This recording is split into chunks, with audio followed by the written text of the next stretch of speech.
Nous allons passer à la deuxième partie de notre Assemblée Générale, notre 40e Assemblée Générale. Et je vais commencer par vous présenter, accueillir et vous présenter nos invités, à savoir Monsieur le député, Monsieur Didier Paris, député de la circonscription. Merci de votre présence. Une touche, on se connaissait, vous étiez venu nous voir déjà une fois, mais vous êtes là aujourd'hui. C'est très agréable pour nous de vous accueillir. Merci, monsieur le député. Je voudrais accueillir au niveau politique aussi, madame Coin. Madame Coin, vice-présidente du conseil départemental. Merci, madame, d'être venue nous accompagner, en compagnie de votre collègue, monsieur Hubert Boulot, qui est le conseiller départemental local. Ça, hein, c'est ça. C'est ça. Parce que madame Coin, c'est pas très loin non plus. Oh, je suis une voisine. C'est une voisine. Ok. Parfois, on distribue de la PNA dans le canton de Serres. C'est ça, hein? Oui, c'est cela. Voilà. Donc, j'ai localisé comme ça, sans le faire exprès. Merci, madame Coin. Merci, monsieur Boulot, d'avoir bien voulu nous accompagner aujourd'hui. Et puis, bien évidemment, comme fidèle parmi les fidèles, monsieur Carton, le maire de Nuit-Saint-Georges, est aussi à notre côté aujourd'hui. J'accueille également pour la maison Orange, la nouvelle secrétaire du CCES depuis quelques mois, fin janvier. Madame Isabelle Garcillon, merci madame la secrétaire du CCES, pour plus simple, c'est le CE national de la maison Orange, du groupe Orange, qui gère l'ensemble du social. Donc merci beaucoup madame d'être venue nous accompagner aujourd'hui, d'être venue nous apporter quelques mots d'aide et de réconfort. Pour la Poste, monsieur Didier Lajoigny, directeur de la DNAS, qui représente le président de la Poste, Philippe Val. Monsieur Didier Lajoigny, fidèle aussi de nos associations. Pas trop. Merci, monsieur Lajoigny. Et puis, à ses côtés, vice-présidente du COGAS. COGAS, c'est l'organisme qui gère le social à la Poste.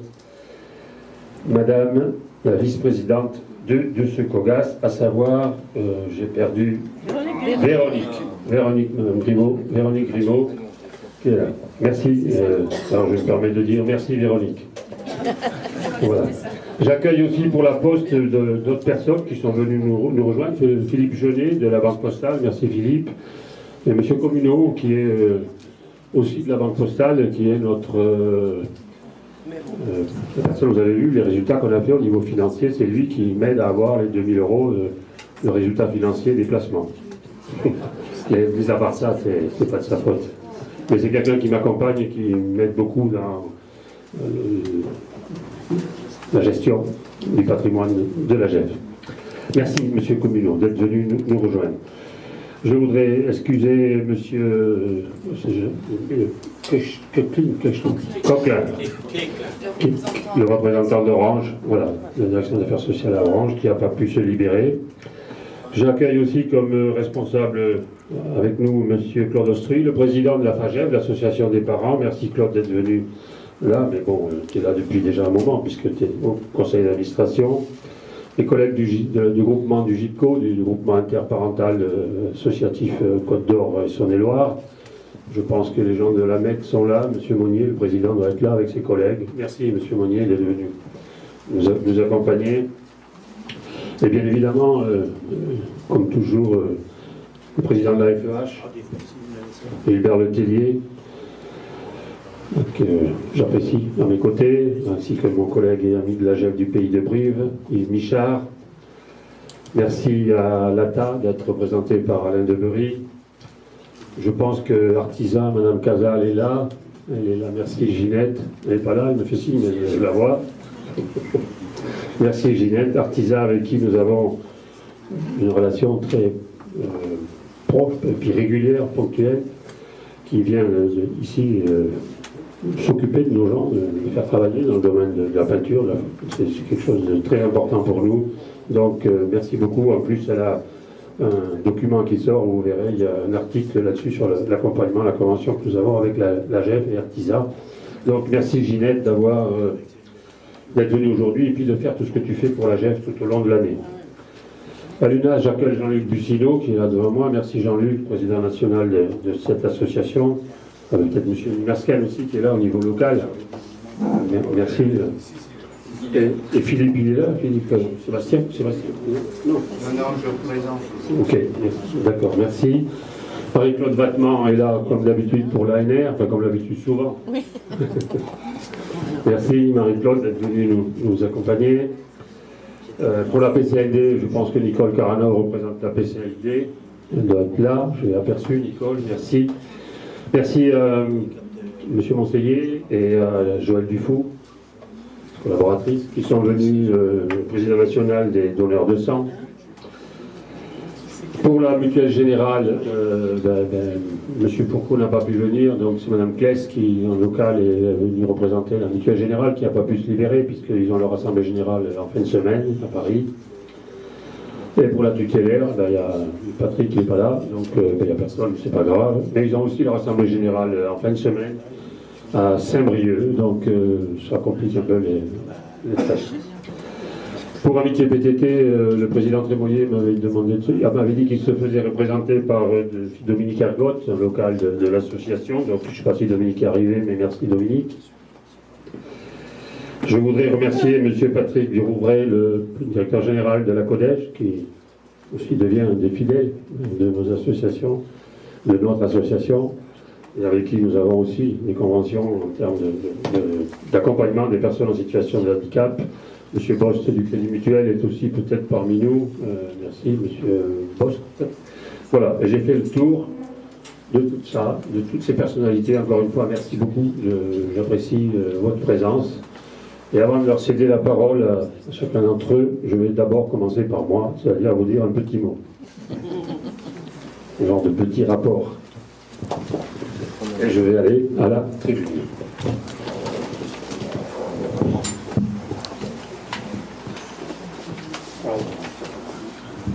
Tout le monde ne me voit pas, mais bon, je suis connu, ils me connaissent, c'est pas grave. Bien. Qui c'est qui a dit mets-toi debout? Bon, alors je retire ce que j'ai dit. Bien. C'est en plus sérieux. Monsieur le député, Madame conseiller départemental, vice-président du conseil départemental, Monsieur le conseiller départemental, Monsieur le maire, Monsieur le directeur de la DNAS, Direction nationale des affaires sociales, représentant, je l'ai dit tout à l'heure, le président de la Poste, Monsieur Philippe Val, Madame la vice-présidente du COGAS, Madame la secrétaire du CCUS Orange, Paris, Mesdames, Messieurs, chers amis, 40 ans d'action, 40 ans au service d'une noble cause. Quelle belle tranche de vie pour une association forte de bénévoles, de salariés, investis dans l'accueil et l'accompagnement d'adultes en situation de handicap. Un fondateur m'a précédé, on en a parlé ce matin, M. Roger Domarès. J'en profite encore pour dire un immense merci à son épouse d'avoir pris sur elle pour venir nous accompagner, et puis à ceux qui l'ont aidé à venir également, depuis la Corrèze. Merci Christiane. Donc un président fondateur, M. Roger Domarès, pendant 29 ou 30 ans, il a œuvré à la création d'abord, on en a parlé ce matin, au développement de notre association, et depuis 11 ans, j'ai pris sa succession, animée des mêmes valeurs fondatrices.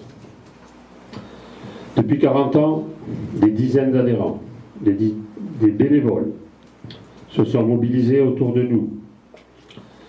J'ai aujourd'hui une pensée pour tous ces hommes, ces pionniers, ces bâtisseurs. Roger Domarès, bien sûr. Vous avez montré ce matin. Robert Quintard, Maurice Lefranc, qui nous a quittés il y a un peu plus de 2 ans. Jean-René Blanchet, Jacques Félix, André Segon, tout ça, des administrateurs qui ont mis en route cette association. Aujourd'hui, il nous revient à tous, il nous revient d'être dans la continuité de ces hommes, de ces bâtisseurs. Nous le sommes, nous le resterons demain. Mais le changement est bien là. La façon de vivre, les attentes des personnes handicapées, les attentes de leurs familles ne sont plus les mêmes. À nous tous de nous adapter. C'est ce que nous sommes en train de faire. C'est ce que nous avons toujours fait. Preuve en est l'évolution de nos structures, de notre patrimoine. En 78, les ZAT, le bâtiment où nous sommes aujourd'hui. Alors je vais aller vite. En 84, le foyer. En 93, la résidence Aurore. En 2002, la résidence de la Cerisée. En 2008, la résidence Montgolfier. Aujourd'hui, depuis l'année dernière, le service d'accueil de jour, au bout de la rue, quand vous arrivez, pour accompagner le plus longtemps possible nos résidents vieillissants, qui sont à la retraite, vous avez vu qu'on en a de plus en plus.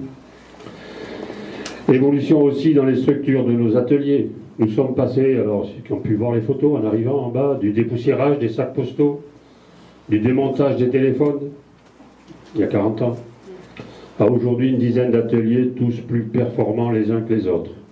Une serrurerie, métallerie, donc les entreprises adaptées, fabrication de structures pour Orange au niveau des répartiteurs des centraux téléphoniques, une imprimerie moderne adaptée à nos marchés, une buanderie écoulant plus d'1,5 tonne de linge par jour, un atelier espace vert qui travaille toute l'année avec le tirage des sarments dans le vignoble l'hiver. C'est pas pour ça qu'on a du Saint-Georges, mais enfin, on en profite.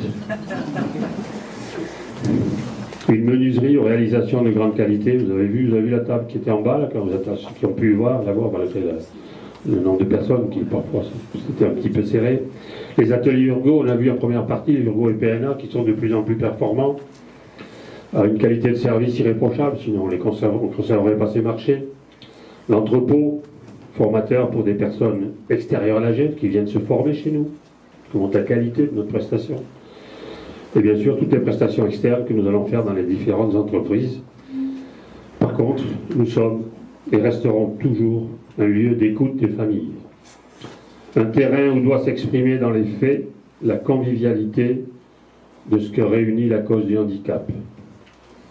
Au-delà de ce soutien mutuel entre adhérents, entre nous, il nous faut retrouver l'esprit des pionniers lorsqu'ils ont créé les premiers établissements. Être force de proposition, être une ressource pour ceux qui n'ont pas de solution. Nous devons rester vigilants, créatifs, imaginatifs, innovants. Aujourd'hui encore, trop de personnes en situation de handicap restent sur le bord du chemin. En 1978, ils étaient une poignée, un noyau. Aujourd'hui, en 2018, nous sommes toujours un petit noyau qui suit le chemin tracé par ces hommes-là.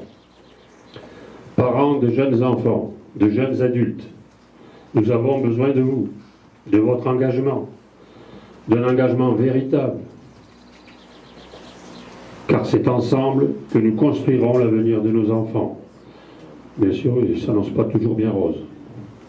Quand nous regardons ces 40 années passées et toutes les créations, nous savons que c'est le tandem bénévole, professionnel, qui est le tandem gagnant. La témérité, la détermination de parents bénévoles, militants, alliés au soutien de professionnels volontaires, engagés, c'est ce qui a permis de déplacer des montagnes.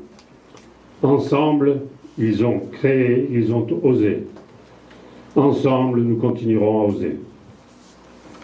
Mais si nous ne sommes qu'une modeste association, même si nous ne sommes qu'une modeste association dans le monde du handicap, soyons fiers à la GEF d'être ce petit poisson qui nage parmi les gros, assez malin pour ne pas se faire manger. Alors, au nom des administrateurs, parents d'hier et d'aujourd'hui, je souhaite remercier les professionnels de nos établissements pour la qualité de leur travail, de leur accompagnement. Ils ont toute ma reconnaissance, ils ont toute notre reconnaissance. Un grand merci aussi aux deux entreprises, La Poste et Orange, le PTT en 1978, qui encore aujourd'hui nous accompagnent dans nos projets, par l'intermédiaire du COGAS pour La Poste et du CCUES pour Orange.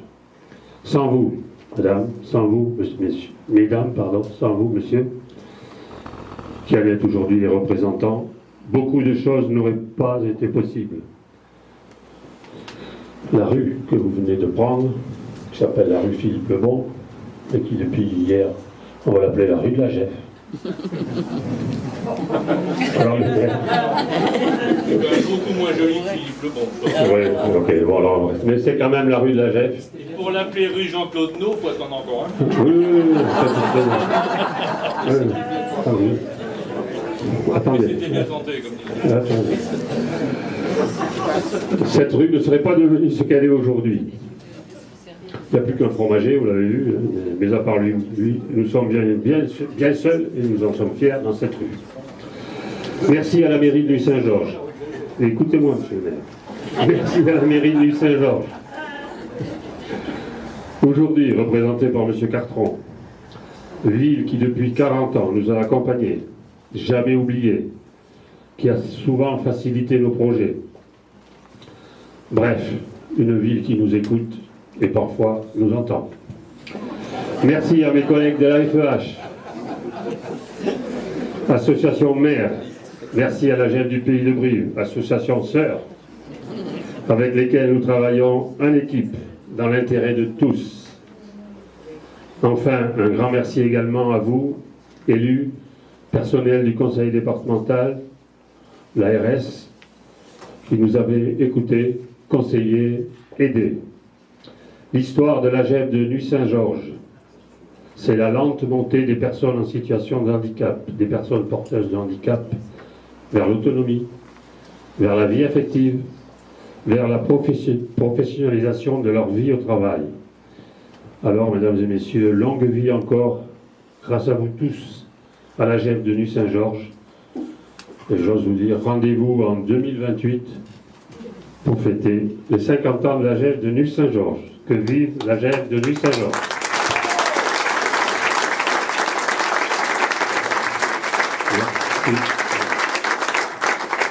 Bien, je vais passer la parole. Alors, est-ce que je commence par la Poste ou Orange? Orange. Madame Garcillon, si vous voulez bien nous dire quelques mots. Merci. Bonjour à toutes et à tous et merci Monsieur le Président pour votre invitation. Donc, je suis secrétaire du CCES depuis janvier. Nous sommes, les membres du bureau et moi-même, très attachés aux liens associatifs et à l'historique, donc des 11 associations qui sont encore en gestion déléguée. Nous vous garantissons que pour l'année 2019, ce sera encore le cas. Mais vous n'êtes pas sans savoir que les ordonnances Macron remettent en cause les IRP chez Orange, puisqu'on va passer en CSE en janvier 2020. Et l'accord de 2005 sur les ASC et dans lequel vous en faites partie, la gestion déléguée, va être renégociée et rediscutée.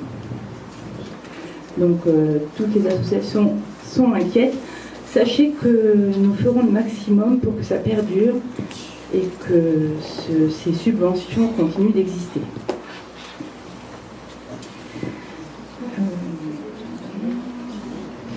Nous organisons tous les ans des réunions budgétaires avec toutes les associations. Donc on fait le point sur la subvention qui est versée et les demandes de subventions exceptionnelles que nous étudions consensueusement pour attribuer le maximum de notre budget. On essaye de consommer le budget qui est délégué aux 11 associations, effectivement, puisque de toute façon, on ne peut rien en faire d'autre, donc on préfère le distribuer et étudier toutes les demandes